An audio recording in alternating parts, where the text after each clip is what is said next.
degrees, including a PhD in ethology from the University of Tennessee.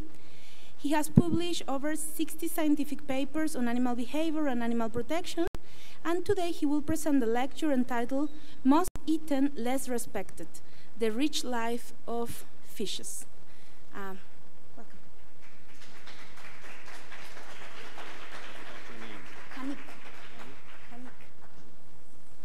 Thank you, Hanik, for that introduction. Can everybody hear me? And if I'm here, can you still hear me? Okay, so I have a little bit of wandering room. Thanks for coming to hear me today. It's great to be here. And I might signal to you. So. Yes, it's coming. Great. We generally, and I don't usually hide behind lecterns, but the setup requires it, so here I am. I'm a talking head. We generally view fishes through, we think of them as one of two main contexts, as a source of food and a source of recreation. Next slide. I'll go like that. How about that? Yes, that's good. My own fishing career was quite brief. I soon lost interest when it came time to bait my own hooks with writhing earthworms and remove them from fishes' faces. I just couldn't help seeing it from their perspective. At that time, 50 years ago, oh yes, I made no association between those fishes on my hook and the anonymous ones that went into the filet-o-fish sandwiches we had on regular visits to McDonald's. At that time, McDonald's was boasting 1 billion served. They could just as soon have, they were referring to customers, of course, but they could just as soon have been referring to fishes or chickens, for that matter.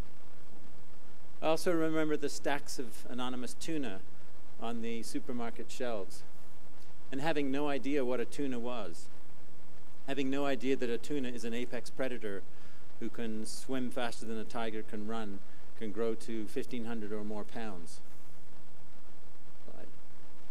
I remember seeing the dolphin-safe tuna campaigns and wondering why there were no tuna-safe tuna campaigns. Today, I want to invite you to see fishes through a different lens. I've spent the last 5 years swimming among, researching about, and writing about fishes, culminating in this book, What a Fish Knows. Sorry to say there are none left. I brought a massive number of 5 copies here, and I just sold the last one, but they're easily available online. So first, let me start with some superlatives. I'm going to tour you through just some highlights of what I've discovered about the lives of fishes. But first, I just want to entertain you with some superlatives that relate to these creatures. This is the reef triggerfish, which probably has the longest fish name. It's known to the natives, the Hawaiian natives, as the Humu Humu Nuku Nuku Apua'a. There won't be a quiz on that, so don't worry about that. Which apparently translates to the fish who sews with a needle and grunts like a pig. Perhaps most preposterous fish name goes to the sarcastic fringehead, in my opinion. My nomination for the loveliest fish name, and perhaps the loveliest fish, is the diagonal-banded sweet lips. Whenever I see one, I do want to give them a kiss. I don't know about you. I'm not in the mood to tell you the inadvertently rudest fish name. I just don't think maybe it's appropriate for this audience. Next slide. One of the smallest vertebrates goes to this little fish of Philippine freshwater lakes. You can put 400 of them onto one side of a scale, and an American penny, I don't know what the equivalent of a Mexican coin would be, on the other side, and the coin will go down. So they're absolutely tiny. Thank you. You read my mind. The new record holder for longevity among vertebrates goes to the Greenland shark, a scientific study in which scientists requested the eyes from some incidentally caught sharks by fishermen. You can measure the corneal layers on the eyes, just like you can measure the rings on a tree. And one of the females in that study had 392 corneal layers. So she was approaching her 400th birthday at the time she was caught, apparently healthy, in fishermen's nets. So these are very, very long-lived creatures. My nomination for the kinkiest sex mating system goes to the deep-sea anglerfishes. There's about 160 known species. They live in the largest livable habitat on Earth, the deep ocean, the abyss beyond where the light can penetrate. It's very hard to find a mate down there of the right species. So if a male finds the right female, and he can identify her maybe by smell, by the light flashing pattern that she does. He doesn't want to miss that opportunity, so he latches onto her. He bites into her, doesn't really matter where, and he holds on and he stays there. It's the last bite he ever takes. And in time, his mouth fuses into her flesh, and he shares her bloodstream, and he can even inseminate her intravenously. Next slide. Scientists call this sexual parasitism, and in the sense that she does all the hard work, provides the blood supply, he doesn't even take the garbage out or do the dishes. You might argue that it is a sort of a parasitic relationship, but considering that her reproductive life history would be a dead end if at least one male didn't find her, then it's maybe not such an unwelcome thing for her. Nevertheless, for any radical feminist in the audience, you may take some grim pleasure in the knowledge that some males only ever do amount to an appendage. All right, a little bit about fish minds and fish cognition. Next slide.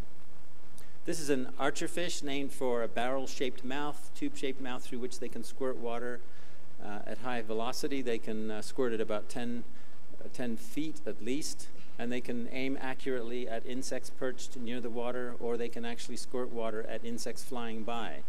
And this does not come programmed in these fishes. They have to learn it.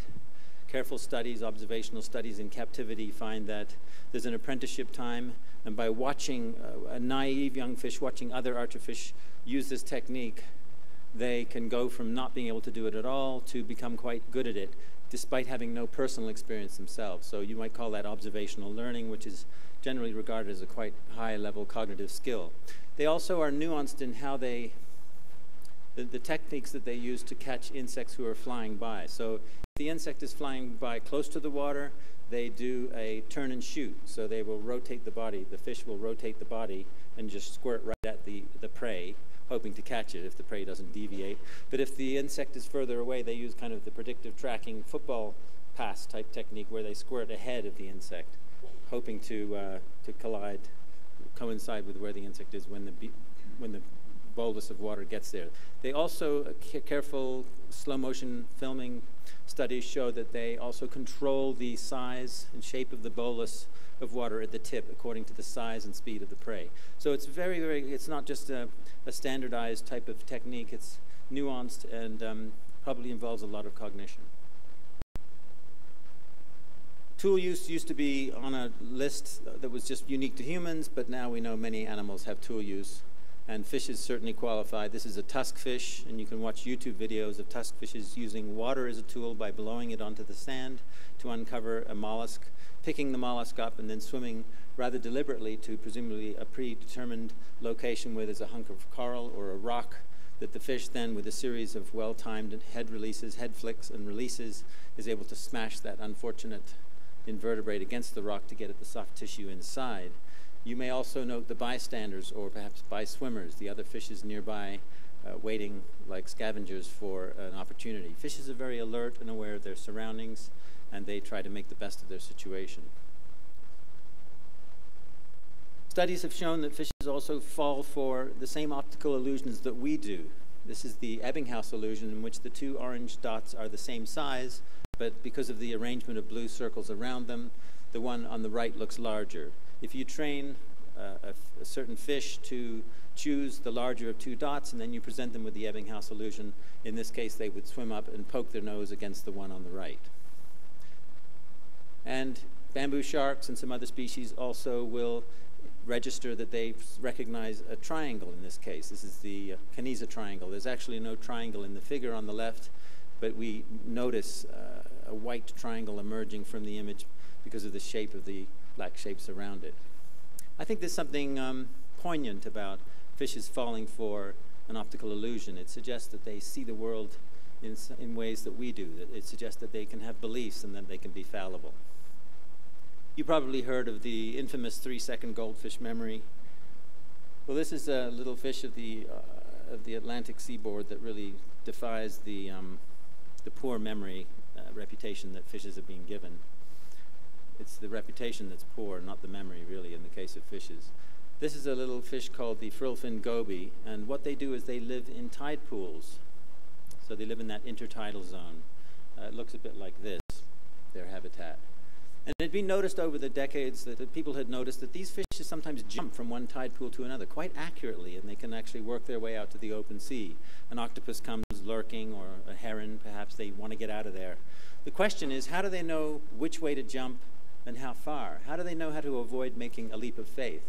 And a series of careful active studies and experiments done in New York City, of all places, from the 1940s to the 1970s, determined that they actually memorize the tide pool zone at high tide. So when the water comes in, they swim over it, they swim down among the nooks and crannies, and they form what's called, scientists call a mental map of this surrounding. And using that memory, they can work their way out if they need to. One other point about that, if you don't mind going back, thanks. They can memorize the tide pool zone in one day, and they can memorize it, and they can remember it at least 40 days later. That was the other thing I wanted to say. Thank you. Another form of memory it relates to recognition and face recognition.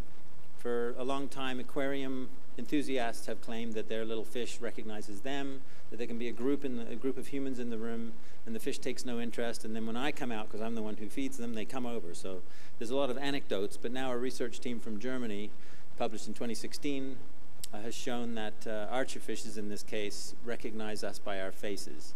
They trained archerfishes to squirt, you can see the little panel on the right here, to squirt water. It's a nice feature for doing behavioral studies because they can give a very unambiguous vote with their accurate squirting. They will squirt water at a familiar face, even if it's presented among 40 or more unfamiliar faces. I don't know about you, but these faces all look pretty similar to me. Those are pretty challenging. The ones on the left are with the hair removed, and the ones on the right, even more cues removed. They've taken the ears away. And yet these fishes are able to remember and recognize these different faces. A very recent study also finds that fishes have the inversion, face inversion effect. That is to say that they struggle to recognize a familiar face if it's turned upside down. We also have the face inversion effect. Chimpanzees do not. Chimpanzees are very good at recognizing upside down faces. And if you look at their biology, you can see why that might be.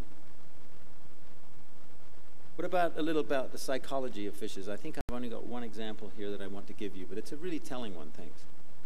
This is a striated surgeonfish, and a study done by researchers at the University of Lisbon a few years ago involved catching about, I think they took 32 from the Great Barrier Reef, 32 adult striated surgeonfishes, and then they stressed them further. Being caught, taken captive is probably stressful enough, and then they stressed them further by putting them individually in a shallow bucket of water for 30 minutes. You can measure stress in a fish by drawing a bit of blood from the tail vein and seeing what the cortisol level is. And the cortisol levels were very high in these stressed fishes.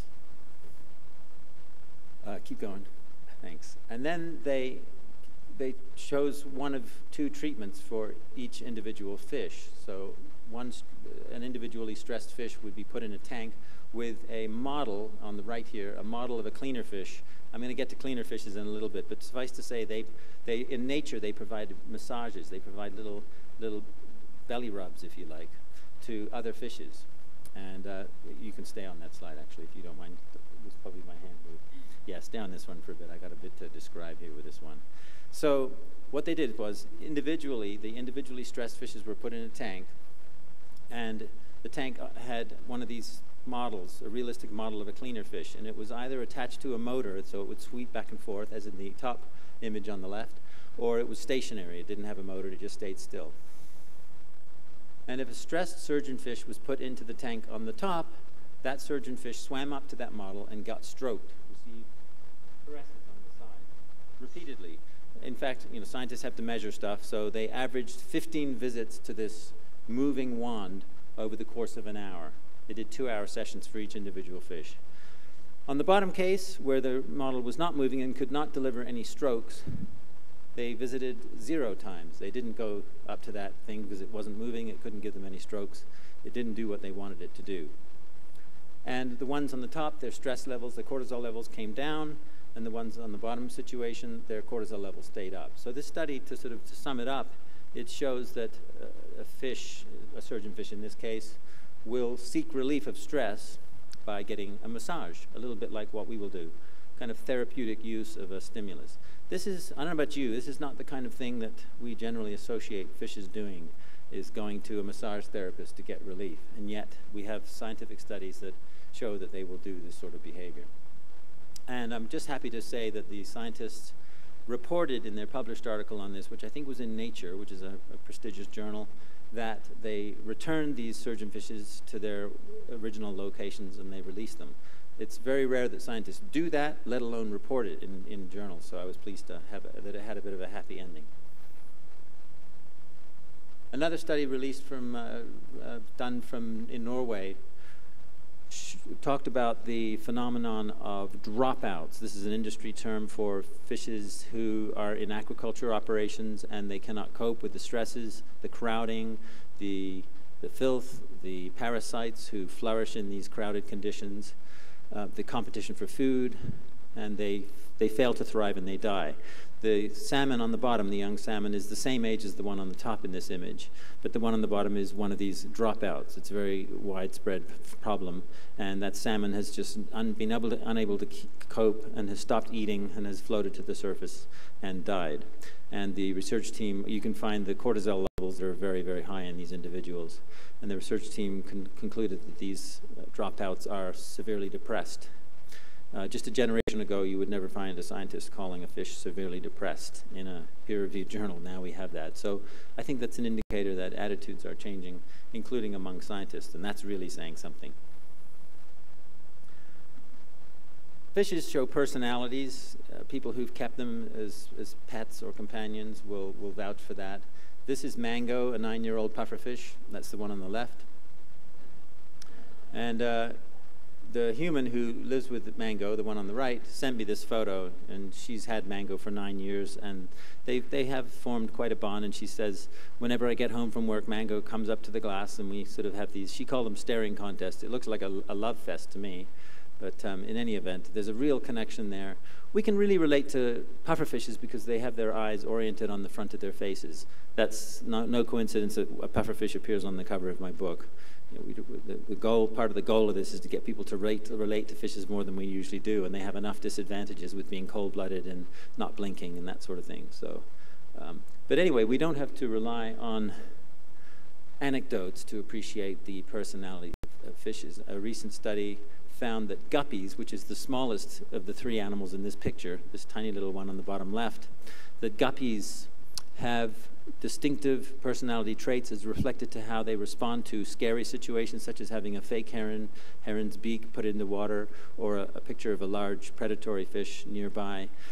They would react differently, and they were consistent through time in how they would react. These are the hallmarks of a personality type. A little bit about fish communication. Communication, how we exchange information, is a good window into the inner lives of animals. This is an example of referential communication between species, and that is a phenomenon that is pretty highly regarded among scientists as in terms of its cognitive requirements, and it is vanishingly rare in nature to find this. So what's going on here? This is a still photograph from a YouTube video, and you can watch this and many of the things I'm talking about on YouTube, which is my favorite internet page. I don't know about you. There's 2 species in this rather poor quality image.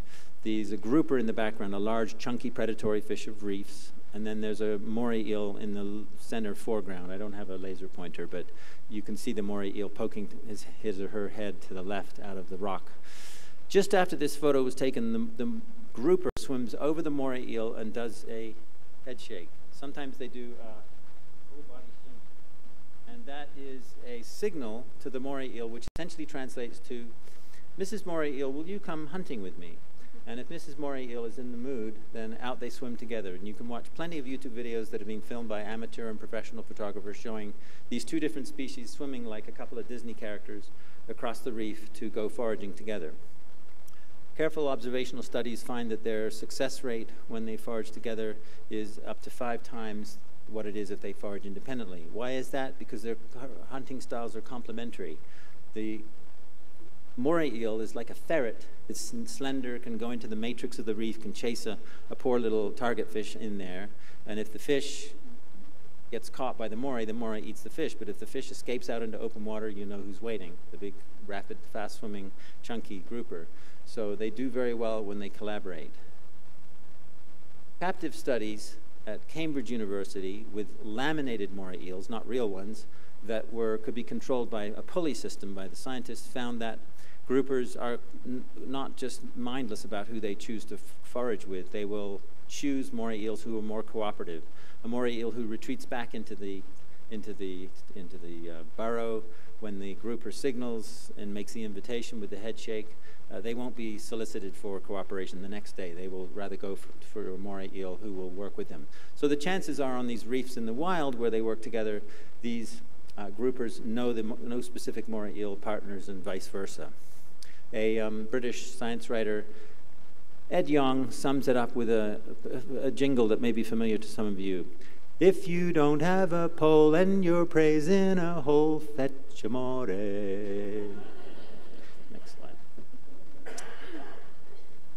Can fishes be artists? Do they have a sense of aesthetic appreciation? We see examples in nature, particularly birds, who have bright plumages to attract mates. And certainly fishes are very brilliantly colored for various reasons, but some of this may be actually to attract a mate. So here's an example that some of you may have seen. This has gotten quite a lot of press.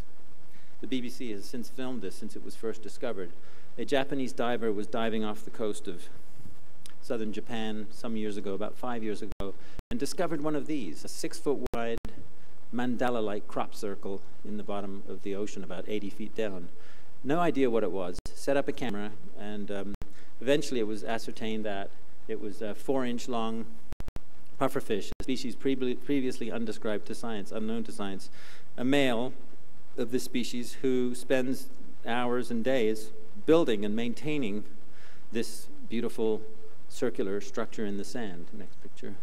He swims back and forth, fluttering his fins. Hands up if you've seen the YouTube video of this, narrated by David Attenborough. I think there's about 4 people who aren't putting their hands up, so no, there's about 50-50 there. So that's great that you've seen this. It's lovely that this kind of information is so accessible nowadays. I think has a good omen for animals and our relationship to them. Next slide. So this structure, of course, is an attraction. It's the peacock's tail of the fish world. It's a device that a male uses to put it in Darwinian terms, to advertise his fitness, his reproductive fitness, his Darwinian fitness. If a male can get by and get what he needs for his survival and do this at the same time, he must be pretty fit. So he might be a good candidate to mate with. So the couple will mate in here if he's successful, and she'll lay her eggs in the bottom, and they will break up little shells and drop them over there and sort of arrange the furniture and make it look, it's not to look nice, it's probably to hide the eggs. I have to say I'm puzzled. I don't know why it's effective, because to me it looks like a big advertisement, like the McDonald's sign we saw earlier. Fish eggs, come and get them here, this is where they are. It's like, why does it work? I don't know. It obviously works to attract a female, but in the case of the bowerbird, she goes off and surreptitiously builds a private nest somewhere else that's hard to find. They don't actually nest in the bower, but in this case, these fishes nest and have their eggs in these mandalas. But nonetheless, it's a beautiful example of artistic appreciation in fishes. Here's a couple of subjects that are often not associated with animals. I think it's important that we do associate them. There's plenty of examples in nature of virtuous behavior and pleasurable behavior, behavior in which animals are clearly seeking pleasure. The massage-seeking surgeonfishes we saw earlier would be an example of the latter. So here's an example of virtue among fishes. Another recent example, just published a couple of years ago.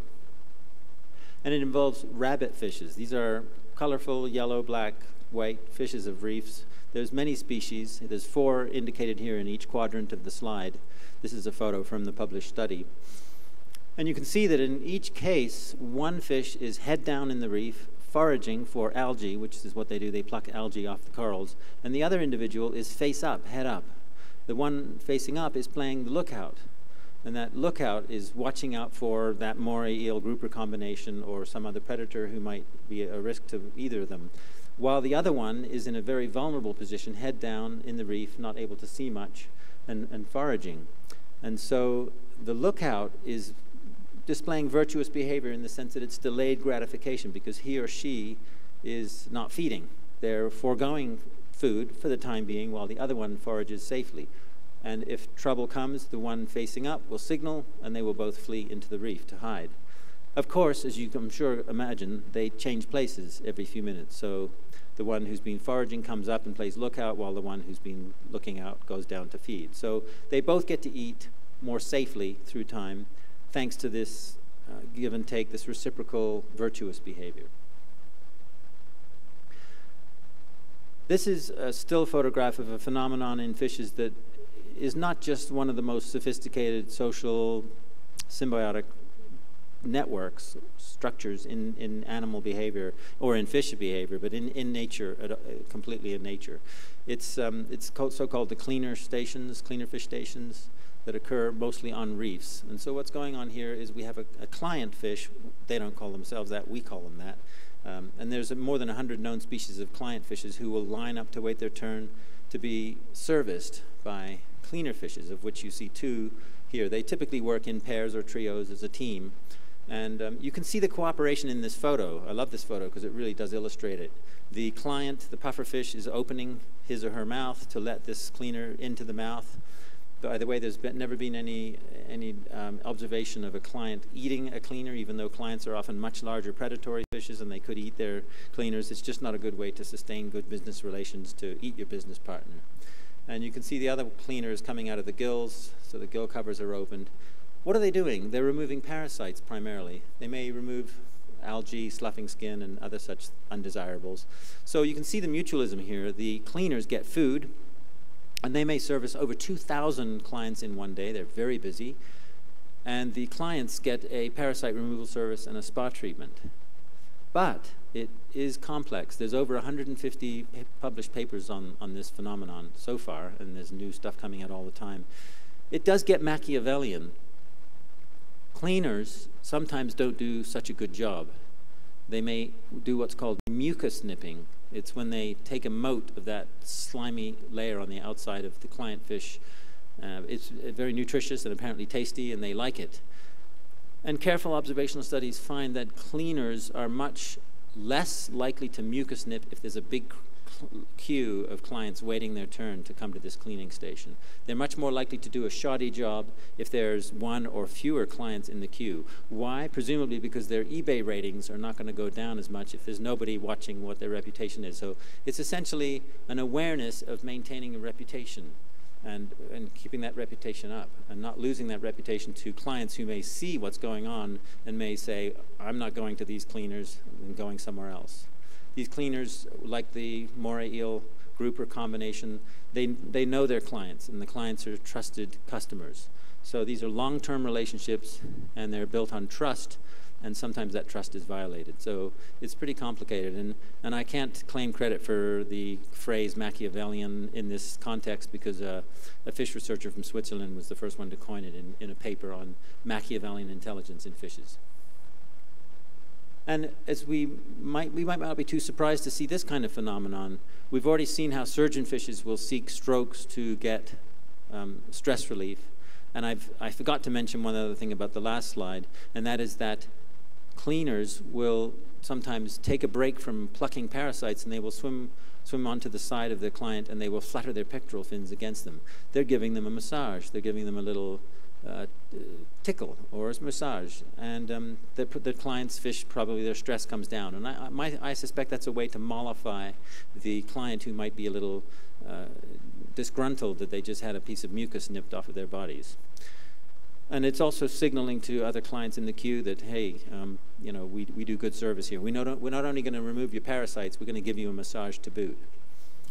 So here we have a phenomenon where we have, in this case, a Nassau grouper swimming up to a trusted human to get strokes. There's no food exchange here. This is simply the pleasure of touch. So I think this relates to the pleasure that I mentioned earlier. Next slide. And I gave a talk on this subject to a vet school in Kansas a couple of years ago, and one of the students came up to me afterwards and said, oh yeah, we pet this Nassau grouper in the Caymans every year when my dad and I dive there. So she said, I'll send you some photos. So here are 3 photos from that visit. Here she is petting this beautiful fish. And here she is mugging for the camera.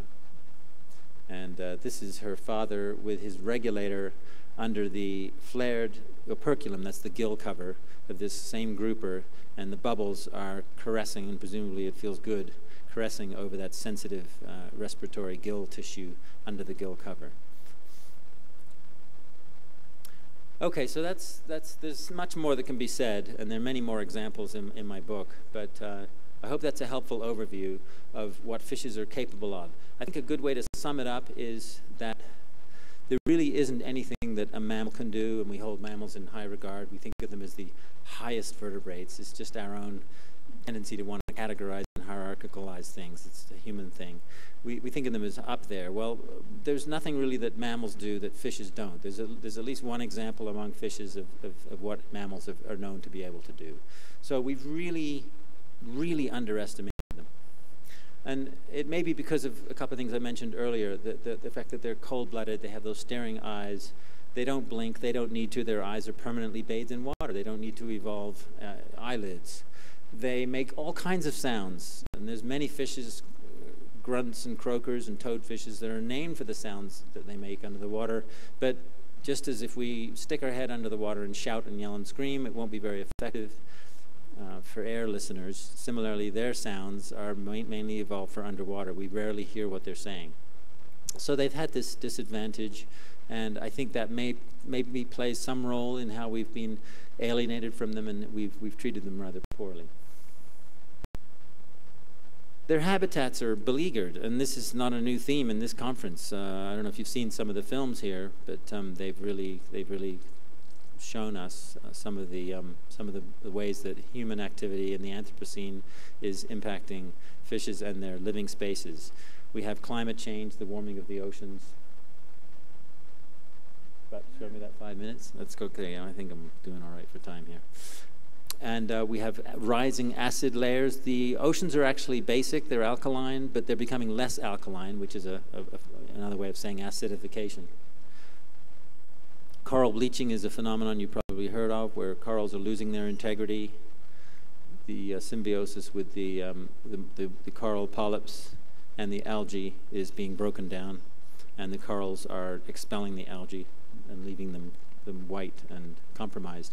Then we have ocean fishing gear, ocean waste, plastic waste, but fishing gear alone has been estimated to amount to 640,000 tons a year is left or discarded in the oceans, and a lot of that fishing gear continues to wreak havoc on wildlife.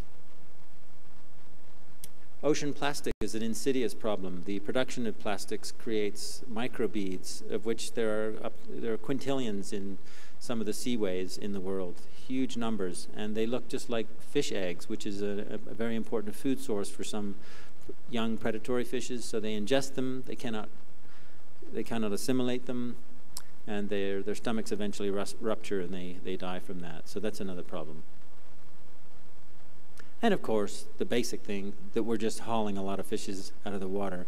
The limit on how many we take today is not according to our effort, it's really according to how many are left. There's just not enough fishes to meet our insatiable demand. Thank you. This is a depiction of bycatch, which is one of the ugliest words in the English language. Bycatch refers to non-targeted, unwanted fishes or sea creatures, marine life that is nevertheless caught in the fishing gear, dumped on the deck, and historically typically dumped over, dead or dying. There is a trend where fisheries are keeping more bycatch to try and sell as pet food or other things. But it's still a terribly wasteful byproduct of fishing. And another statistic I can give you, it's been estimated that we dump about 200 million pounds of bycatch into the oceans every day, back into the water.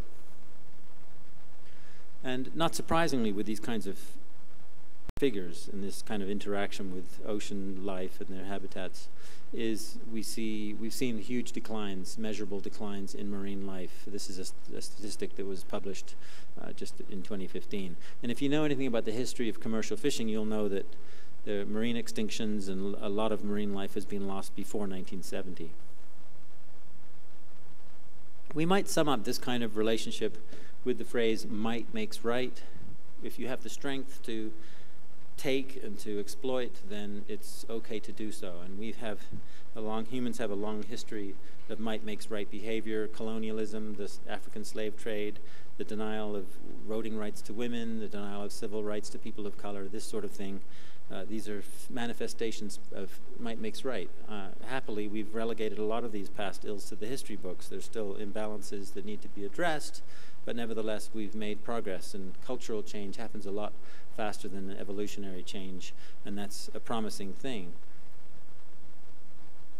And we can credit some scientists, such as these two I'm going to present to you. They are white males, but history has tended to favor white males just for sociological reasons, not for ethical reasons, unfortunately. This is Charles Darwin on the left, whose theory of evolution by natural selection, which is not really a theory anymore, it's pretty much biological fact, or certainly a principle of biology, finally linked us humans to the other animals biologically. And then the gentleman on the right, less known individual, but a very important 20th century American biologist named Donald Griffin. He started writing books about how animals think, and in the mid-1970s he wrote 3 or 4 books about that subject, like Animal Minds, and that really got going the new field, subdiscipline of my field, ethology, of cognitive ethology, which looks at how animals think and feel, how they experience the world. And I think we really need to appreciate that they experience their world, to know that they're sentient, to really relate to them empathically and compassionately, and realize that their lives are as meaningful to them as ours are to us, and that a mouse's pain is as realistic to a mouse as our pain is to us. And coincidentally, right around the same time that Donald Griffin was having an impact with cognitive ethology, we had the rise of philosophers such as Peter Singer, who, as some of you know, spoke at this conference earlier on by Skype, and Tom Reagan, who, while he's unable to be here for obvious reasons, nevertheless has been a presence through our honoring his recent passing. These individuals have helped to put animals on the moral stage in a way that wasn't happening ever before. So we are in exciting times where there's great potential for change, and we just need to keep moving in the right direction, hopefully faster than we have been. And so, perhaps not surprisingly, with these recent trends with acknowledging animal cognition and the rights of animals, the animals as ethical beings, as subjects of moral concern and consideration, we are witnessing an unprecedented level of ethical concern for animals. And let me just finish up with a few examples of how humans are helping animals, or fishes, particularly. Shark stroking is a growing pastime of some professionals, such as Christina Zanato on the left here, who I interviewed for my book. She's something of a shark petting celebrity, and she's a shark protector, growing number of shark protectors. You can watch wonderful videos of 10-foot tiger sharks swimming up to divers to have their faces rubbed, and they're blinking their eyes, and they're behaving in a way completely at odds with the cultural angst-ridden way that we tend to present tiger sharks. And we have divers who are removing hooks, fishing hooks from fishes' faces, such as this blue shark who swam up to be close to these divers and hung around with them. And a growing number of divers are taking bolt cutters and other equipment down that they can remove hooks from fishes' mouths. You may have seen YouTube videos of pufferfishes, for instance, who are being rescued by divers, not from a fishing hook, but from a net. And a few minutes after this photo was taken, this fish was relieved of his or her large fishing hook that was embedded in the mouth. I'm sure you can see it, with a long piece of filament trailing behind. And the blue shark, remained among the divers for some minutes after this was done. Is it gratitude? We think that whales are showing gratitude sometimes, and you can see videos of that. We should not discount the possibility that a shark, a long-lived, large-brained marine creature, can feel gratitude. The jury isn't out anymore that fishes are capable of emotions. Thank you. This is a particular case where you have a scientist. In this case, I'm not remembering his name right now, but he's a friend of mine, Mike Howell. He's a retired ichthyologist from the University of Alabama, and he got tired of collecting fishes in jars of chemicals and having them on shelves where they'd just waste away for years. and he invented this fishing tank, this photographic tank where you could place a fish caught in the field, and here he is with some of his students, into this tank and take pictures of it, beautiful detailed photos. Here's the tank with an individual fish, and the next slide I think shows an example of a photo, how you can see the beautiful colors and the detail. The fishes are somewhat immobilized in their native water, and then once you've taken your photo, you can put the fishes back in their habitat. And thousands of these devices have been sold so far, and he thinks at least 1 million fishes have been spared being dropped into preservative by having this device available. But of course, the biggest negative impact we have on animals is our decision to eat them. Almost all of the fishes we kill, as with almost all of the animals we kill, are to be eating them. And so to that end, it's exciting that we're now seeing some new technologies coming up that may give people who continue to eat marine life another option to not eat them. We have plant-based seafood, such as made by New Wave Foods, based in California. I visited their office last year, and they have already got their shrimp, their plant-based shrimp is now being purchased by food distributors and will become retail later this year. Thank you.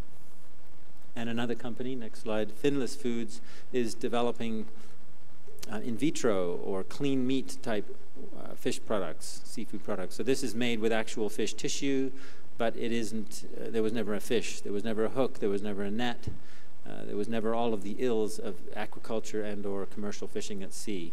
So it's a way to provide another option for consumers that they can continue to have their fish, and we can continue to have our fish and eat them too without harming them. So these are exciting technologies that are coming down the pike, pardon the pun, and these are ways that we can improve our relationship to these animals. And I'll finish with a quote from Sylvia Earle, who's an oceanographer, a celebrated oceanographer, winner of the TED Prize, sort of the Jane Goodall of the oceans, if you like. I'm not going to read it for you. You can all read. And I like the sentiments here, and I think what she said doesn't need to apply just to a grouper. Certainly we have good reasons to appreciate groupers, but I think zebrafishes and pufferfishes and guppies and rice fishes, and the list goes on. There's over 33,000 species. They all qualify for our moral concern and respect. And I think if we respect animals as having lives that are valuable to them, that they don't just have biologies, but they have biographies, that's a better world for them, and that's the kind of world I'd like to live in. Thanks very much.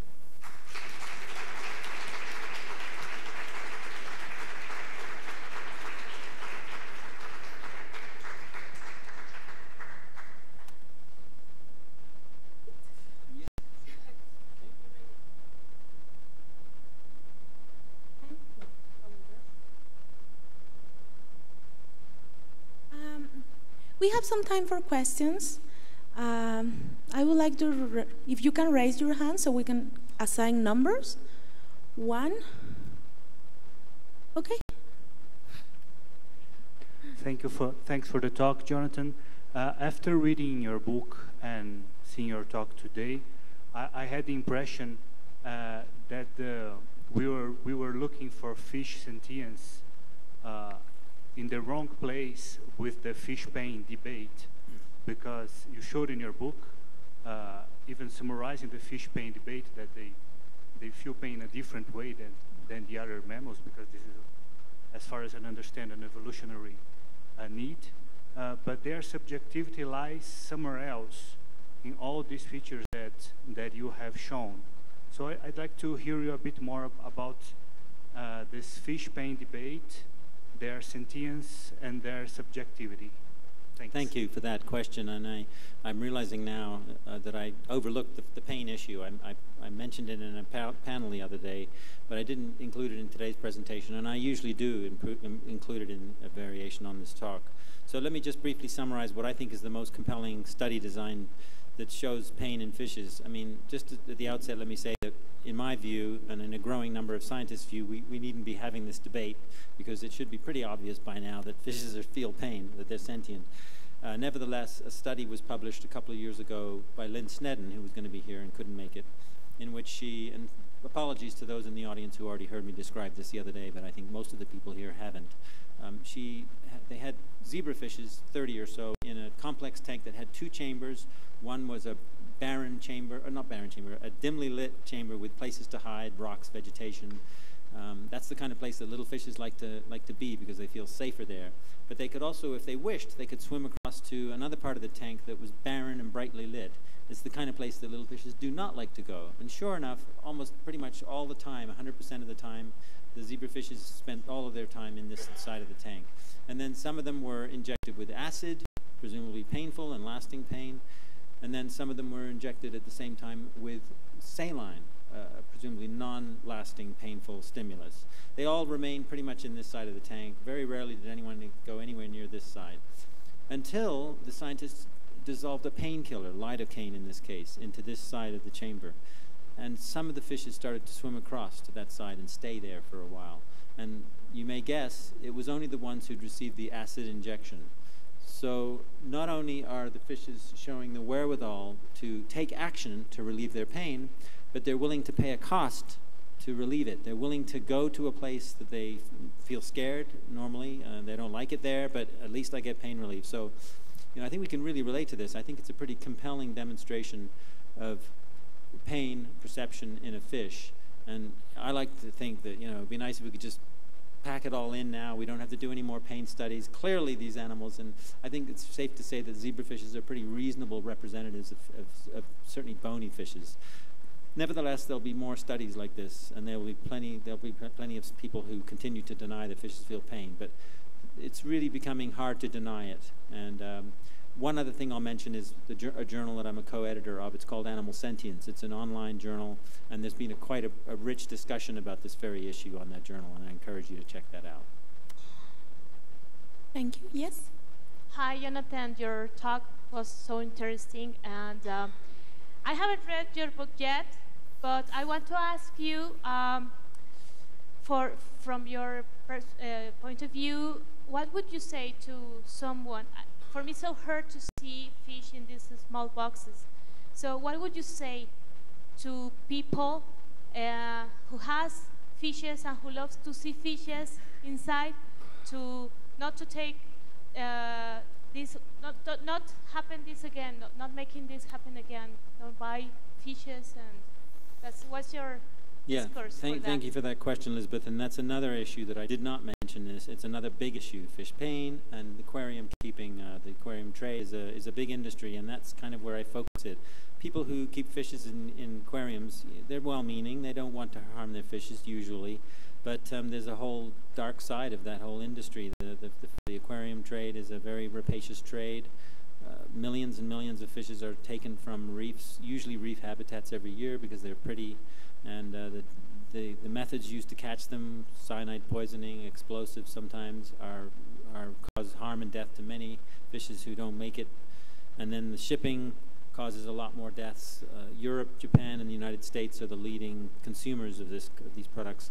It's been estimated that 1 in 10 fish makes it to destination, and 1 in 10 of those who survive all of that is still living a year later in someone's aquarium. So it causes a lot of mortality and a lot of suffering, and noticeable declines in native populations in the areas that they're taken from. So I usually mention that to people after saying, I appreciate that you appreciate fishes aesthetically, and I agree that they're beautiful to watch, but here's the problem with this, and people need to be educated about that issue.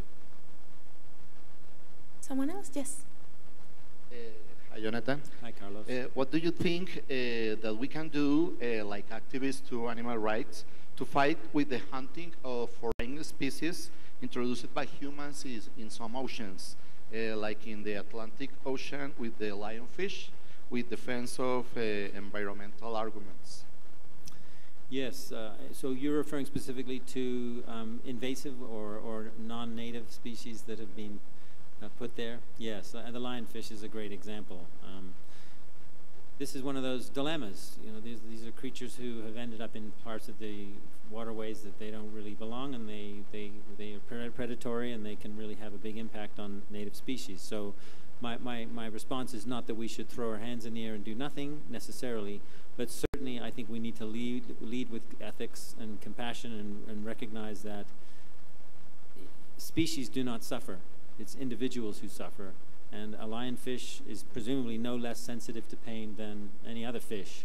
And so we have to include that into the equation when we come up with policies as to how to address. That's not really giving the answer in terms of what we should do. That's tricky and challenging. But we must always consider the needs of an individual and not just the needs of species in making those decisions. I hope that's helpful. Okay, do we have another question? Yes, here. What do we say to people who engage in catch and release? Or, you know, fly fishing is so very, very popular, and that's often done catch and release. So, thanks, Leslie. I've never understood with fly fishing why people are interested in trying to catch flies. I don't understand. But seriously, some of my colleagues in the movement call it maim and release, not catch and release, because it does typically that fish, by the time he or she's released back into the water, has certainly been handled, often been fought on the line for sometimes an hour or more. They're exhausted. One study found almost 100% mortality rate of billfish. These are the big marlins and swordfish by the time they got to the boat side, just from the struggle, a desperate struggle to get away. And then there's the handling, which removes a lot of that protective mucus layer that I mentioned in the cleaner fish-client interactions. That plays an important role in preventing diseases and fungus infections and such. And so there's a lot of harm that goes on to fishes before they're released back. Germany has actually banned catch and release fishing competitions for the very reason that the handling causes harm to them. Oh yes, there was one other thing I wanted to mention. There's been some studies where fishes have been kept in underwater cages for observation for 3 or 4 days after being caught and released, and have shown empirically that mortality rates are much higher than fishes who've not been handled and not being caught on a line. So during those first 3 or 4 days, and disease rates are much higher as well. So it's known that it's harmful, and it's you know, I guess if I was a fish and I had the choice between being caught and released or being caught and killed and eaten, I would choose the first option, but it wouldn't be an optimal option. So there's definitely problems with it. Thank you. I think we have a question over there. I have a question on your position on the usage of fish in scientific experiments. Could you speak bit louder? I heard you, but I just... my question is yes. on the use of fishes in research. What's your position on that? What do you think about taking fishes out of the sea, containing them, stressing them voluntarily? What's your position? Sure. Well, as you can probably guess by my approach to animals, I'm not in favor of any kind of scientific investigation that causes harm, and I do cite studies that cause harm. The pain study I just described, the stress study, and some other ones that I described in the book as well. I do take a pragmatic approach that if somebody else has harmed a fish and found some interesting information, I would rather, I like to think that it may help the fish in the long run if I share the information, and maybe people become more enlightened and we're less likely to do that in future. But certainly, I think we need to be mindful of as I said earlier, the sentience of individual fishes. Most of the ones used in laboratory experiments these days are captive, reared and bred. Fewer are caught in the wild, which is a positive thing. But once again, from the perspective of the individual, it's not really any different. Zebrafishes are now getting close to being the most commonly used vertebrate animal in research. They're getting up close to mice. They may have even passed them. So it's considered a refinement in the industry to use a fish because they don't suffer as much. They're more primitive, lower, cold-blooded animals. That's the kind of bias that we've had, and that's very entrenched, as you probably know. I don't think that's a viable reason to use more fish in research. It's no better based on what we now know about them. They're just as complex, they're just as conscious, just as aware. So we shouldn't be thinking that way. Nevertheless, it's widespread, and the number isn't down yet for fishes, and hopefully the tide will turn soon. You said that many fish that are bought as pets don't survive for very long. Correct. And I went to a session earlier in this conference about exotic pets, and just people not knowing that salamanders or lizards need calcium, and you said that more education needs to happen, and I'm wondering where and when and how do you think that education is best delivered? That's a big question. I write my books and I give talks because, for that very reason, to educate the public and enlighten people. You know, decisions are always better if they're informed decisions, and so we have to have ways to get the information out. There's so many reforms that need to happen in our education system. You know, the things that we're taught. We're not taught life skills. There's so many things we're not taught in schools, and I admire teachers for the hard work they do, but we need new curricula that teach respect for animals, that teach you what taxation is, that teach you some life skills that we just don't get currently in our schooling. I know I could have used it, and certainly ethics towards animals is key. Yeah, it's not just better for the animals if we have ethical education. It's better for society, right? I believe in karma. You know, what goes around comes around. A more compassionate society towards animals is a more compassionate society. So that's a very broad answer, but it was a broad question and a tough one. But we definitely need a lot of reforms in our education system, and I think the schools is an important part of that. Obviously, parenting is important, is a great responsibility as well. Okay, we have a question over there. And hi. Later here. Thanks a lot for a very fascinating talk.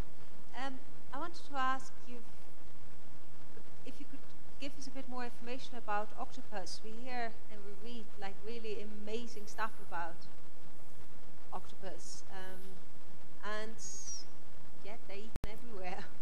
Yes. Fast food. Yes, indeed. Thank you for raising that. Because my book is specifically about fishes, I don't address marine invertebrates such as octopuses, but there's some great books about them. The Soul of an Octopus, Other Minds are two great examples that have come out recently. And octopuses I love what they're doing. I love the way they're affecting us, because as we learn about them and begin to celebrate them, we realize that once again that we've sold animals so short. We've always had this big line between the vertebrates, the backboned ones, and the invertebrates. Octopuses, of course, being invertebrates, and yet now the science is showing, hammering away, showing these are conscious, aware, emotional, flexible, intelligent, crafty, deceiving, grudge-holding creatures. I mean, they're really, really, there's great anecdotes and there's really good science on them. And I love the way the author of Other Minds puts it. It's essentially like an octopus is essentially, it evolved consciousness separately from the lineage that led to vertebrates. So we're talking about an alien. It's like, it's the closest we can get to, and I think someone said this earlier in this meeting, it's the closest we can get to meeting and interacting with a species from another planet. And I do recommend a video that I recommended to at least two of my fellow comfreys earlier this week. If you haven't seen the YouTube video series called True Facts About the Octopus, or there's True Facts About the Naked Mole Rat, True Facts About the tapir, they're really, really good. It's really great footage, nice classical music in the background, and the narration is a little bit irreverent, hilarious sometimes, and very informative. So I recommend True Facts About the Octopus, or True Facts About the Octopus. Sounds a little bit more like he says it. He's very funny, this guy Z. Frank. It's a great way to learn about octopuses and laugh at the same time. Okay, we have just the last question. Well, it was more like a response to that question over there, that I'm a veterinarian from the Netherlands, and I'm very disappointed over the years about the lack of support by animal protection organizations dealing with the welfare of animals that are kept as companion animals. They're focusing, for good reasons, on our farm industry animals, trade of horses and cows for very good reasons. But it's very amazing that most of those organizations are founded and members are having companion animals. And in my experience as veterinarians, millions and millions of those animals are kept as companion animals. The owners, members of those organizations, suffer because of ignorance, lack of information about their cognition and the needs of companion animals. And it's struggling, I'm struggling with that all the time, that those people can have such a huge impact using what we know in their own companion animal scene, and get them involved in the animals that are not kept as companion animals. Now we are turning it around all the time, asking companionship for fishes, but they mistreat their dog or their parrot. Yeah, and I That's think just more like a comment, but also something I'm really struggling with, animal protection organizations in my country. yeah, and my country as well. There's not a lot being done about that, and it's back to the education theme. We simply, we need, it's not a simple issue, but we need to have educational materials. We need to have ways to educate companion animal guardians to know their animals and understand them and provide them with better lives. Well, thank you so much for being here. I apologize in the name of Paulina Rivero Weber, the director of the program of bioethics of this university. She couldn't be here for medical reasons. And thank you to Dr. Jonathan Balcombe for this enlightening lecture.